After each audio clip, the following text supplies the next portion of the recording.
Can you see my screen?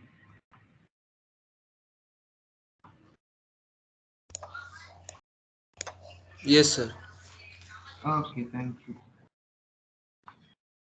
So dependent sources broadly we can classify into two. One is voltage source and current source, just like independent sources. Okay. So if we just draw a I mean, if we classify them, classify a source, we have a sources and then we have independent sources, and one side it is dependent sources. In independent sources, there are ideal sources which are having no internal resistance, and practical sources which will having uh, internal resistances, which is uh, realistic. And both the independent source have voltage source and current source. Similarly, dependent source are also uh, having voltage source and current source. And dependent sources may be voltage control source, voltage control or voltage dependent, and current control or current dependent. So we have total four category, as you can see here. Voltage dependent or voltage controlled, alternative term is controlled. Voltage dependent voltage source, voltage or voltage controlled voltage source, we name it as VCVS. Okay. Current dependent voltage source. So voltage source, dependent voltage source may be of two category. One is voltage dependent voltage source and current dependent voltage source or current controlled voltage source. So CCVS. Similarly, current sources are also of two category: voltage control current source and current control current source. Okay. Whenever we have to draw a dependent source, usually when we draw the independent source, we have the convention of drawing them like this. This is a independent voltage source, or this is a independent current source. But whenever you have a dependent source, we represent them in terms of a rhombus or parallelogram, whatever it is. And if it is current source, we put a arrow direction. If it is a voltage source, dependent voltage source, we draw like this. So you may come across the problem where they appear in the network. If they are drawn like this, that indicates it's a dependent source. Sir, can you repeat what is used for the current source? What is Used for the current source, matlab, depending current source, what you have to use? Which symbol? current source? Independent dependent current source is like a rhombus, huh? Or like a diamond shape in you play card, na? So there the diamond thing is there, na? So same symbol. It's like a rhombus, or maybe a it's like a rhombus only, and we put it a arrow symbol that indicates a current. So this is a dependent current source, DCS. Maybe voltage dependent, maybe current dependent. And if you draw a rhombus and then put a plus minus Okay, sign, sir. Okay, sir. polarity, this is a voltage dependent voltage source or current dependent voltage source. So if it is a current dependent voltage source, it will be written as K into some branch current I, or it will be written as K into some branch voltage B. Okay. So now let us show you the circuit. So here it is a circuit where a voltage dependent voltage source is demonstrated. So this is a rhombus.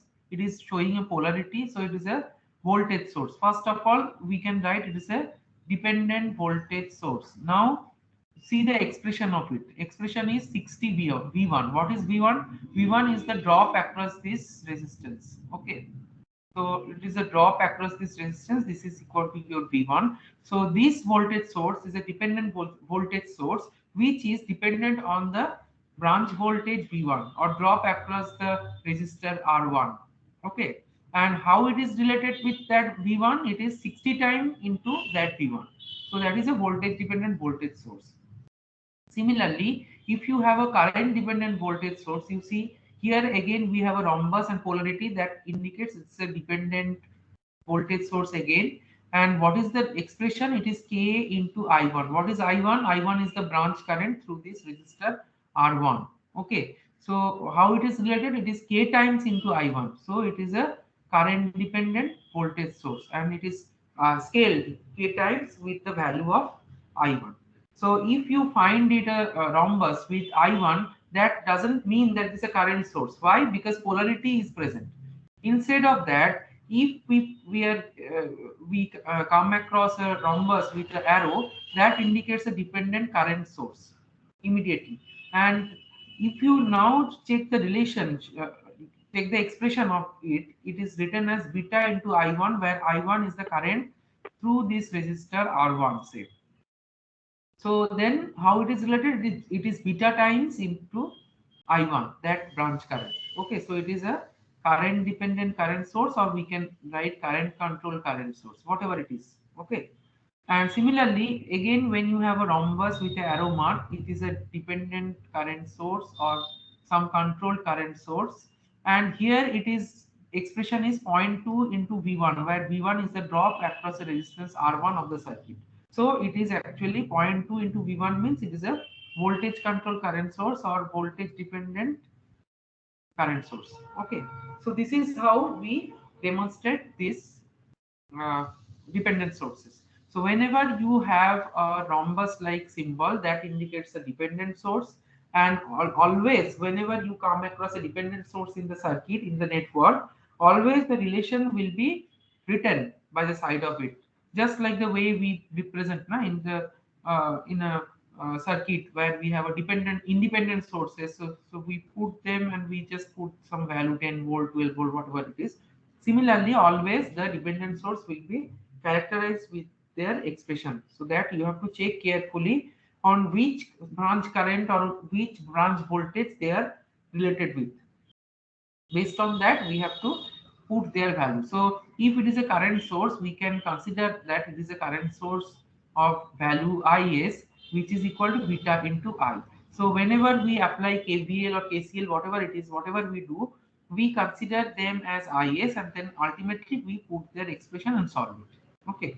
So this will be more clear to you once we solve problem.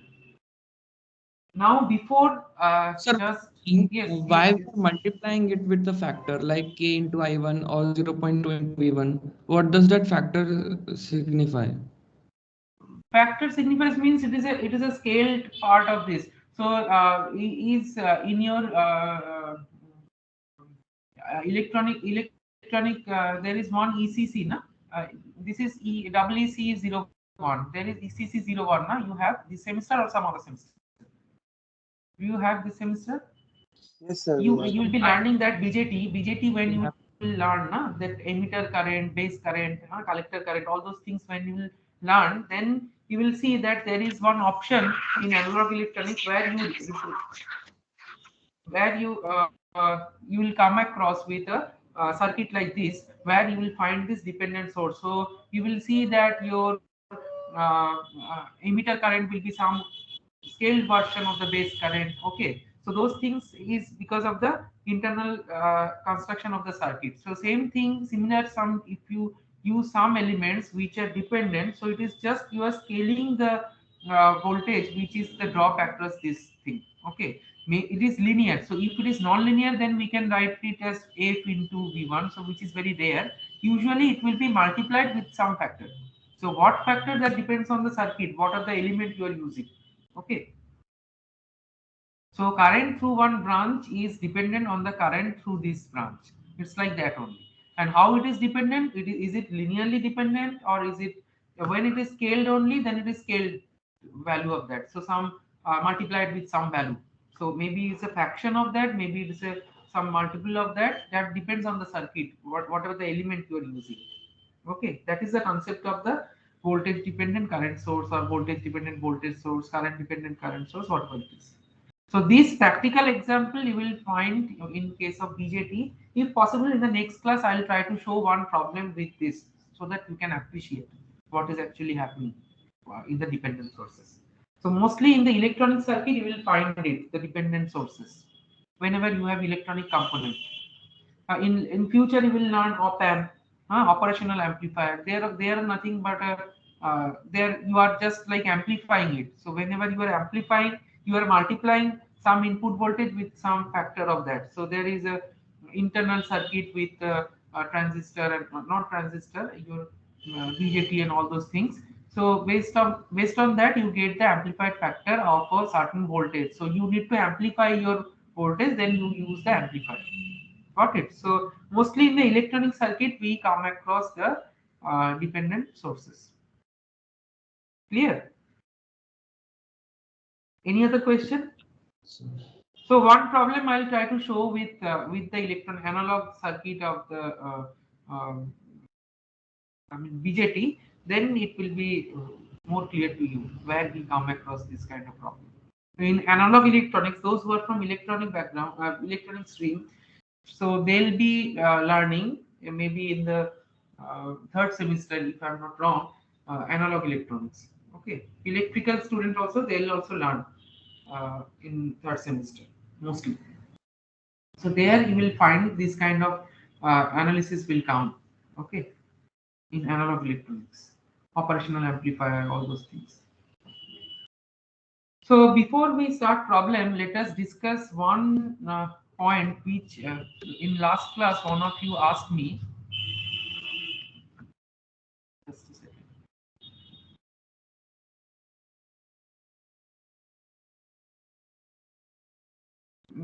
I was asked why we cannot convert our ideal voltage source into current source, isn't it?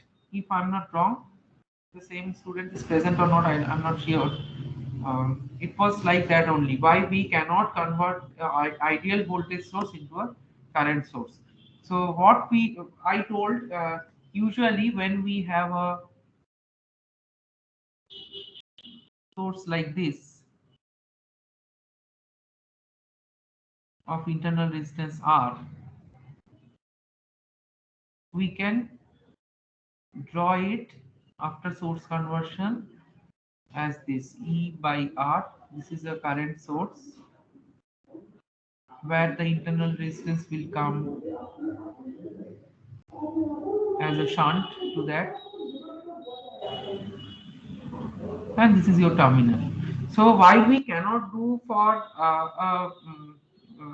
ideal source? In ideal source, as I told, that R is tends to 0, almost 0, actually equal to 0. So then this will be infinite, so which is practically not possible. That's why we cannot convert a ideal voltage source into an ideal current source like that only. And because this value comes to be infinite, and the same thing let us try to understand with the definition of a voltage, ideal voltage source. So if we have a 12 volt ideal source, like this, it is an ideal source, so no internal resistance. Then what is the definition of the ideal voltage source? Always the voltage will be across these two terminal, whatever load we put it here, say it's a variable load RL, whatever value we have for RL will always get a drop which is equal to 12 volt, right? This is the definition. So if R equal to RL equal to zero point 0.1 ohm, then we get IL equal to 120 ampere. If we have RL equal to 1 ohm, we'll have IL equal to 12. If we have RL equal to 100 ohm, we get IL equal to 0.12 ampere. And if it is even lower, if RL equal to 10 to the power minus 3 ohm or milliohm, then we'll get IL equal to 1.2 into 10 to the power, 12 into 10 to the power that ampere. So it's a huge current. It will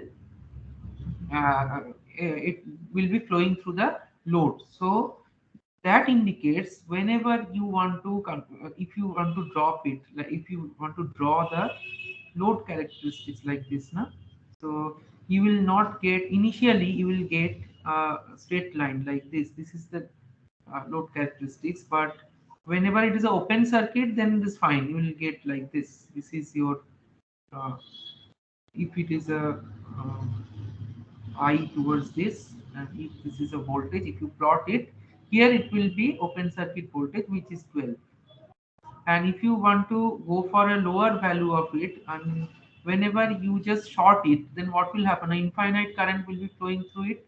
So you cannot like complete these characteristics, and that indicates it is difficult to get any current source which you can connect like this. If you have to draw the convert the current source for this ideal voltage source, there should be a resistance which is infinite, isn't it? In case of ideal current source, that is what we have. We draw it like this, and this value supposed to be an infinitely high value which we cannot represent. But whenever, if you see that if you have an internal resistance like this now, if we have an internal resistance say 1 ohm, if that is there, then if you connect RL equal to this 10 to the power minus 3 RL, if the RL value is like that, then obviously the current, maximum current will be always approximately near to 12 ampere, isn't it? Because this point 1.001, that is approximately equal to 1 because of this internal resistance. So 12 by 1.001 will be approximately equal to 12 ampere. So maximum current you can always represent with this 12 ampere, and if you can complete also this load characteristics like this. So whenever you have zero drop, whenever you connect it with a short circuit, then maximum current which can flow through it is 12 ampere. So you can complete these load characteristics, and as you can complete it, as you can intercept it, then you can get a feasible value of the current source. That is why you can represent a voltage source, practical voltage source, which is having a small value also for the internal resistance. So for that you can get a uh, realizable current source. So that's why you can convert it. Otherwise, if it is an ideal one, if this is zero, then you should have a theoretically infinite current value of current source, which is not possible in practice. So that's why we cannot convert it, right? We cannot convert the ideal voltage source into an ideal current source, because if we have to do that, then this value is supposed to be infinitely high value, and that is not possible. Okay, because ideal voltage source will be always try to keep this 12 volt always across the load, huh? But whenever you have a practical source, always there will be some drop across this internal resistance, so you will never get 12 volt across the RL. That's why it is possible to complete this VI characteristics for the practical sources, and that is why we can get the equivalent current source. Okay. Okay, so now once we discuss this, then next we'll move to problems with dependent sources. And once we have dependent sources, there we'll find when and where to use 1 ampere current source to find out the Thevenin equivalent for a circuit. So whenever we have only dependent source, then only we'll go for it, as it was written in some previous slides. Uh, so that also we'll try to demonstrate. So let us first begin with the dependent source, and we'll solve it using superposition theorem. Okay. So let us take a problem.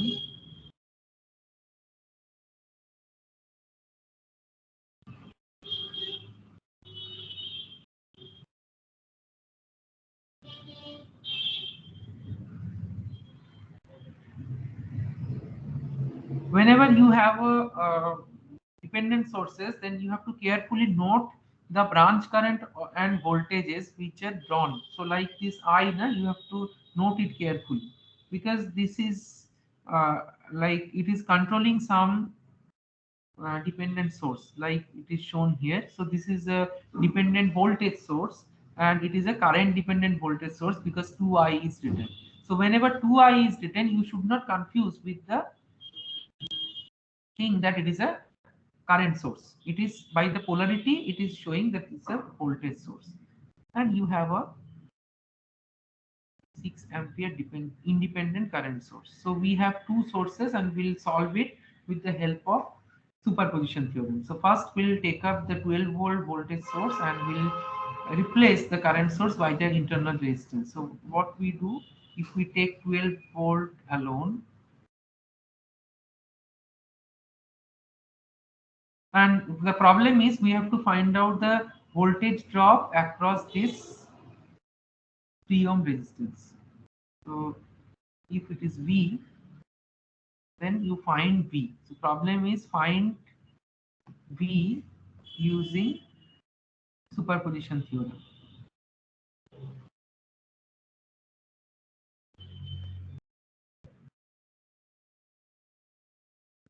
Okay. So whenever 12 volt is acting alone, we'll just redraw it. This is your 12 volt. So I current will be flowing always, and this is your 1 ampere. Sorry, 1 ohm resistor. This is 3 ohm resistor. This is drop V, and this is your dependent voltage source, which is 2I. So let us write it as Vx for the simplicity initially. Later directly we will apply it. And I have replaced the current source by open circuit, so no need to draw it. Then what to do? We'll just complete the KVL and then we can solve it. So let us write it I, because it is always written it is I through this path. So we can start with 12 minus T into I minus Vx minus I equal to 0, right? So we can rewrite is at 12 T into I. What is Vx? Vx is written as 2I, as you can see from here. And what is I? I is the loop current. So you can directly write down 2I here minus I equal to 0. So that indicates here I is equal to 2 ampere, isn't it? This is your 2 ampere current. So what is your V? Then V is equal to 3 into 2 equal to 6 volt. Okay, so this is only when 12 volt is acting, so we can write it as V12, and this is say I12 to I mean keep the thing separate. Now what we'll do, we'll now replace the 12 volt source. So we'll 6 ampere alone will consider, and 12 volt source will be simply shorted. So this is your 1 ohm, this is 3 ohm. So current will be flowing through it. So this is I, this is 2I, that will remain same,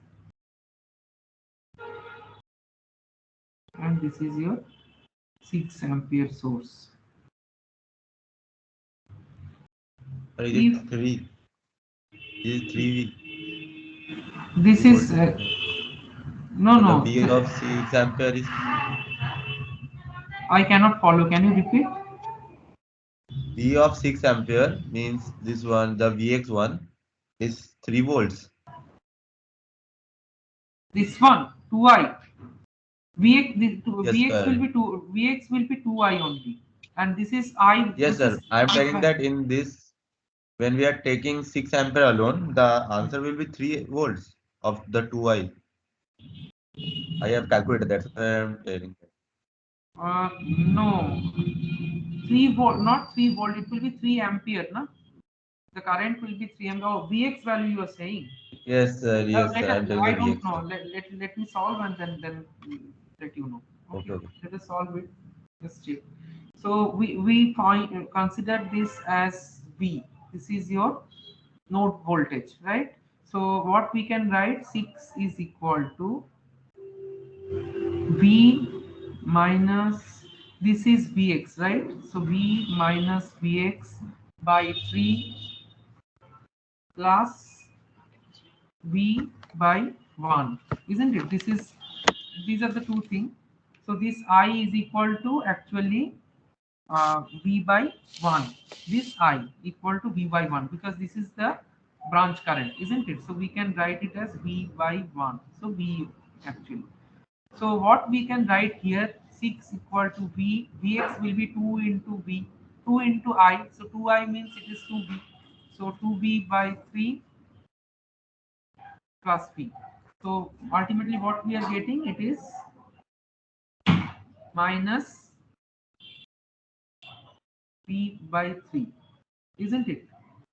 And what else we can find from here? So this is one thing. So this is actually, did I solve it properly? Okay, fine. No, minus V by 3 plus V. So 2V by 3 equal to 6. Then V equal to what? V equal to 9. V equal to 9 means,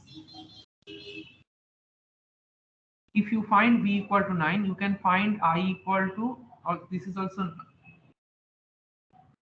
Sir, how did you uh, take Vx equal to It's 2e? I, sir. Who I, sir. Vx That is equal to V, to I means this is your I, na? Here this is your I. What is your I? I equal to V by 1, na? This branch current, this is the potential here. So V divided by this resistance 1, this is your branch current. Am I correct? Okay, sir. So Sir, that now Vx, sir, that Vx part, sir, V minus Vx by 3, sir. V That Vx, minus V Vx minus is 2I na, Vx sir. by Vx equal to 2I, na? That relation is given. but This is you are the written You wrote 2V, 2V, sir. sir. To I is equal to V only, na? Because I equal to V by 1 means it is V. So you can write 2I and then you write in within bracket, because I equal to V, so we can write V.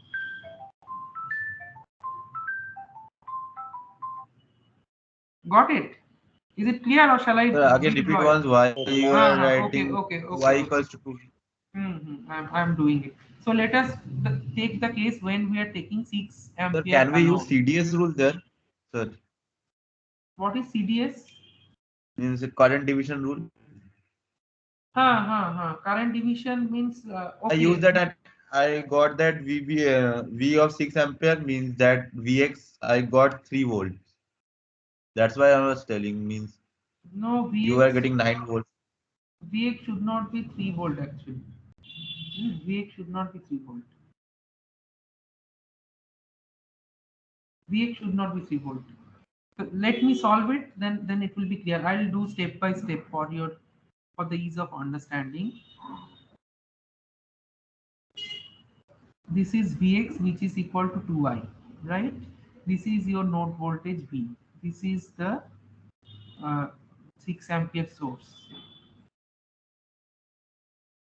This is your 1 ohm resistor.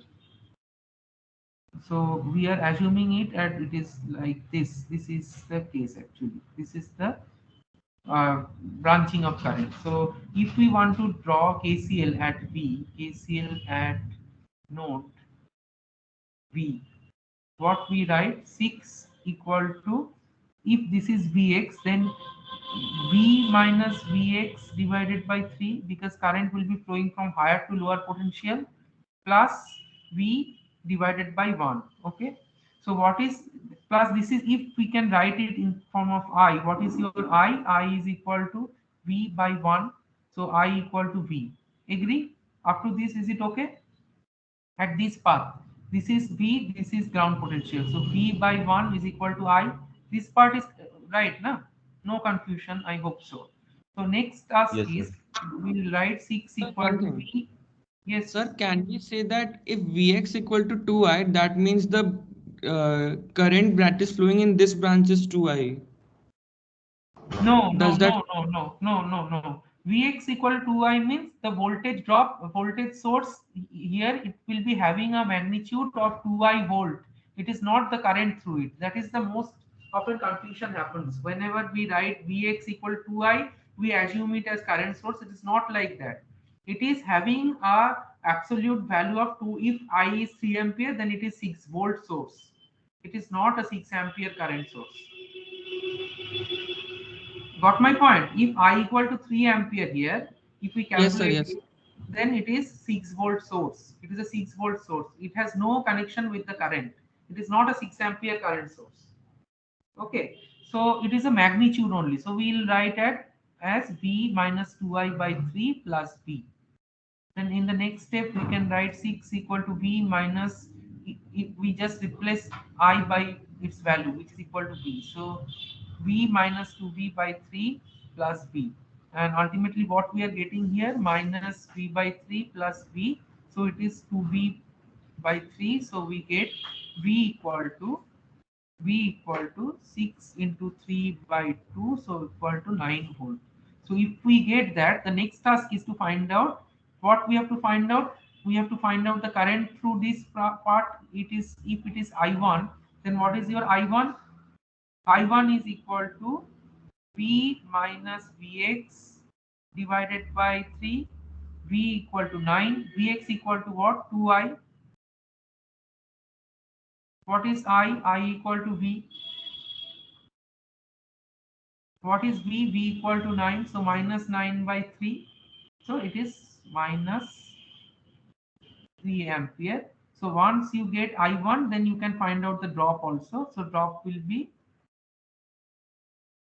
3 into 3. 3. So 9. So earlier we got, what will be the drop? How you will get the drop across it?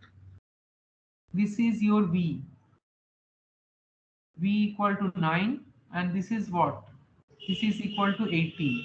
So this is equal to, here it is plus 18, here it is plus 9. So the drop accordingly you have to take, it is 9 volt. And then what will be the polarity of that? If you go back to the earlier, if we take out this one, here will be the drop like this. Drop equal to, here it is 6 volt, and if you draw it, it was, this was actually your 18. So here there should be 9 volt, and then this is your 9 volt. So total you will get 16 plus 9 equal to 15 volt. Okay, so it will be additive. So this, if you would like to cross check it, you can also solve it using the, let us do it with a simple KCL instead of superposition theorem, and let us solve it.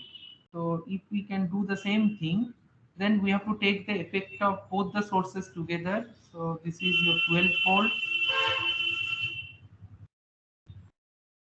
This is 3. This is 2I. This is 6 ampere.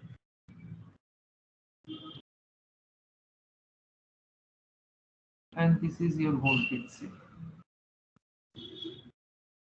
So if you want to apply the case, you can simply apply KCL just like previous case. If this is Vx, then this is your I.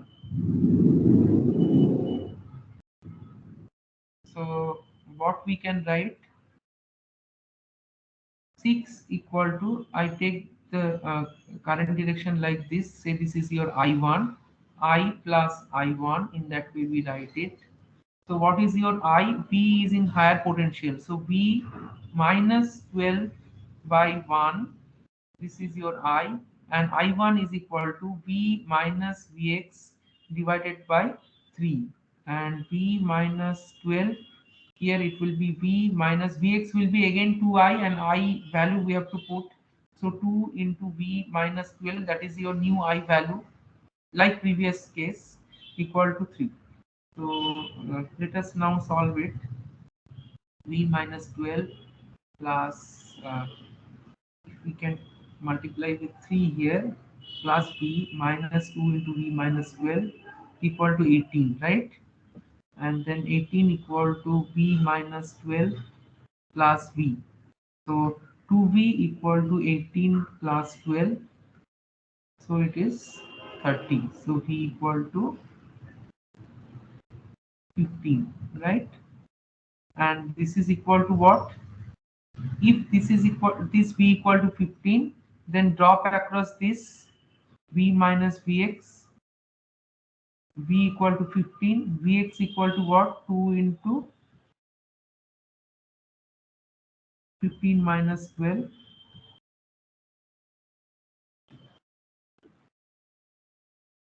So it is 3. So it is 9 volt. Okay. And current I1 is equal to what? I1 equal to P minus Vx by 3. So V equal to, again we got it 15. Vx equal to what? Vx equal to Vx equal to 2 into V minus, so it is 6 divided by 3. So minus 3 ampere. Okay. So this Sir, is how. why minus 3, sir? Oh, sorry. Okay. No, 9. 3 ampere. So let us now take another problem. Like with we can solve it with Thevenin and like that.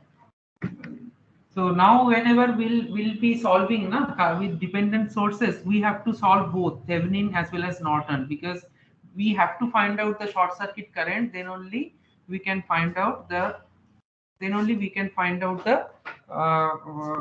your internal resistance. So whenever you are finding short circuit current, what does it mean?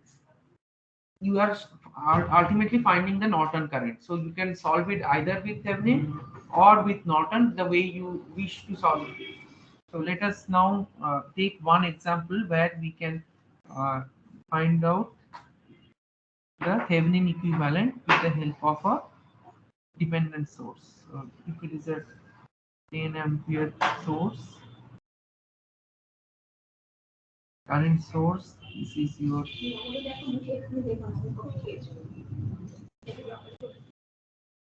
this V1.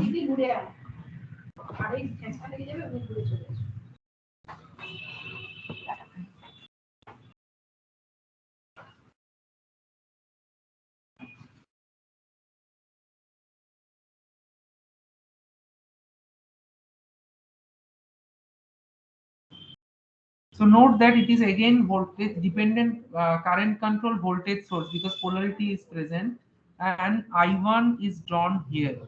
So you have to carefully note the I1 current through it, and this is your 3 volt 3 ohm resistor, and this is the terminal A and B. So you have to Thevenize this. So you have to get the Thevenin equivalent across A and B. Okay. So represent the whole thing by a VTH and RTH. That is what we have to solve whenever we have a dependent source. Okay. And V1, V2 is the node voltage. It is not given actually. I have drawn it. Other than V1 and V2, circuit will be given like this, and you have to Thevenize it. That means you have to find out VTH and RTH across A and B, right? Excuse me. So now what we'll do, we have to get the equations like this. So here I1 is given, that you have to carefully note, and this I1 is related with this voltage source. Let us draw it as Vx, write it as Vx equal to I1, sorry, 2I1. Forget this. So this is the thing actually. Now you have to use the nodal analysis. I am preferring nodal analysis because whenever current source is there, it is easy to follow the nodal analysis. So if we do it at node 1, what we can write, 10 ampere is equal to V1 by 4, and then that is the direction. And what is the other one? We can write as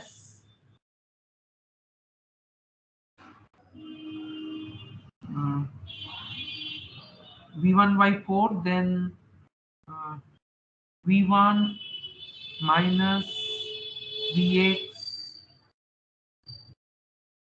minus V2, So plus Vx. V1, yes, V1 plus Vx by V2. But we cannot draw the current, we have to assume it. So immediately we cannot write the current because we don't know what is the internal resistance and all those things. So let us just write it as V1 by 4 plus some I. Okay, say I2. What else we can write? Here we can write as V2, this V2 is equal to your VTH, and that is equal to 6 into I1, isn't it? And what else we can write? V1 minus V2 is equal to Vx, isn't it? V1 minus V2 is equal to minus Vx, huh? And that is equal to V1 minus V2 equal to I1. This is your equation, say 1. This is equation 2. V1 minus V2 equal to minus 2I2. And 10 is equal to this. V1 by 4 equal to I2. V1 plus V1 by 4 plus I2 equal to 10, right? So then ultimately what we can write? We can write VTH equal to VTH already we have written, VTH equal to your V2.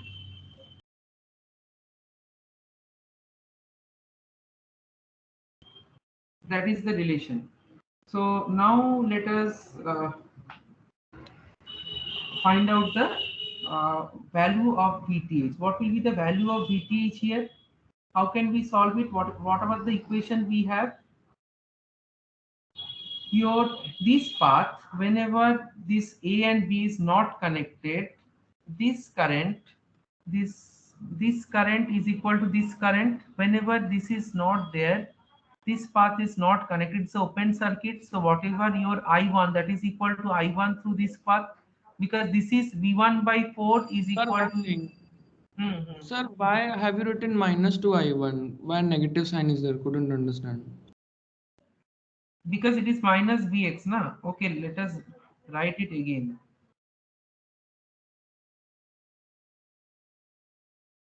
Forget all this. Let us revise it and solve.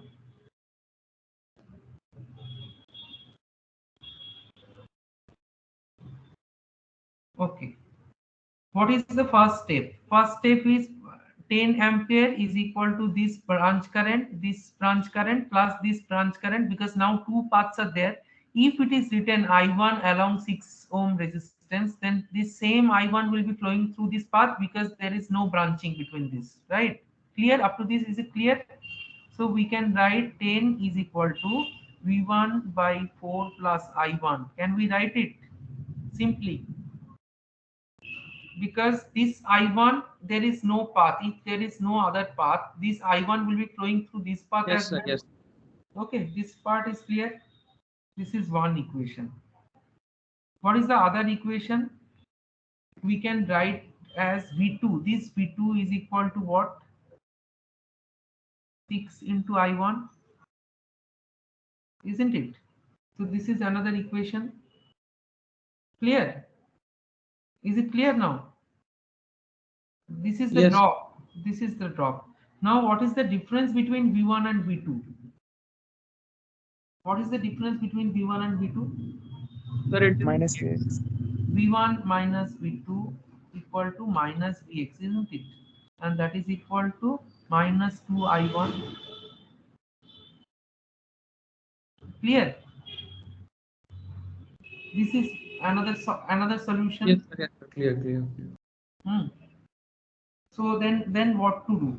We know what is V2. We know this. So we can write V1 is equal to V2 if we take in the other side, and that is equal to 6I1 minus 2I1. So this is equal to 4I1. So if you can write it here, then your I1 you can calculate it. So I1 4 V1 is equal to 4I1 means if you I1 is solve put it here I1 plus I1, so I1 equal to 5. Then what is your VTH? VTH is the value equal to V2 and that is equal to 40. 6 into 5, that is equal to 30 volt. So you find your VTH which is equal to 30 volt. And then what is your next task? Next task is you, if you look into the circuit through this terminal, you now cannot find out the equivalent resistance. Why? Because you don't know what is the internal resistance across this voltage source. Then what to do? Then we have to short this and then we have to find out the ISC, short circuit current through it. And if we can find out the short circuit current, then VTH by ISC, if you do that, then you will get the value of RTH, right? Then only you can find out the value of RTH, otherwise you cannot do it, right? So then what to do? Here Then we do not short the voltage sources for finding the equivalent resistance. hmm? Sir, here we No, are no, no, finding. no, no, no, Achha, no. okay. Whenever you have the dependent sources, now you cannot do it because dependent sources can have the internal resistance. You can never know what is the value of that. Okay.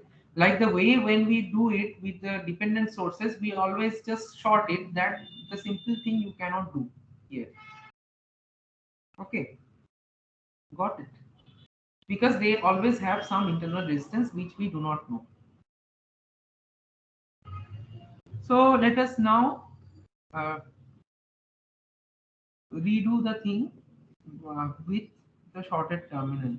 So let's see what happens. This is your 10 ampere source. This is your V1. Dependent source will be continued to be present because the I1 is not vanishing as the 3 ohm source is there. So this Vx equal to 2y will be present to I1, and then this is your V2. This is 6. This is 3. And these two terminal is shorted. So this is your I1 and this is your ISC, which we have to find out. So let us now again draw the nodal analysis, which is equal to 10 equal to V1 by 4. Then now this current will be these two branch currents. So we can write V2 by 6, V2 by 3. Because your ISC is nothing but V2 by 3 if you have the potential V2 like this. So this is one equation. Another is again the same V1 minus V2 is equal to 2 I1, or Vx we can write, and Vx equal minus Vx, so that is equal to minus 2 I1 the way we got previously. So what is your I1? I1 is equal to V2 by 6, so that you can find out here. V1 minus V2 equal to minus 2 into V2 by 6. So it is minus V2 by 3. So your V1 will be equal to 2 V2 by 3. So if you have that, then you can find, if you put the value of V1 equal to this relation, and you are ultimately find out that V2 is will come out to be 15. If you solve it, it will come. I am not showing each and every step because it is already solved here. So if you have V2 like this, then your ISC you can find out, which is V2 by 3. This is equal to 5 ampere.